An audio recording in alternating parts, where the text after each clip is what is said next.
বর্তমান সময়ে আলোচিত সমালোচিত নানা ইস্যুতে নিজের অবস্থান পরিষ্কার করলেন ঢালিউডের জনপ্রিয় চিত্রনায়িকা অপু বিশ্বাস। সম্প্রতি এক অনুষ্ঠানে গণমাধ্যমের মুখোমুখি হয়ে তিনি ট্রল, সিনিয়র শিল্পীদের সম্মান এবং শোরুম ওপেনিংয়ের মতো বিষয়গুলো নিয়ে খোলামেলা কথা বলেন।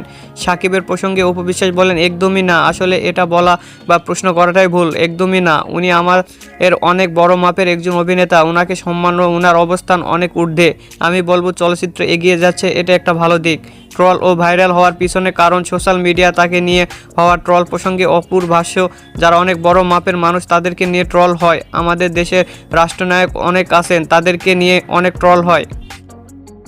তাদের ড্রেস আপ বিকৃতি, চেহারা বিকৃতি করে বিভিন্ন জায়গায় বসিয়ে দেয়। যাদের ফেস বেশি পরিচিত তাদেরকে নিয়ে কন্টেন্ট তৈরি করলে ভাইরাল হয় বা মানুষের কাছে পৌঁছায়, তার জন্য আমাকে করে।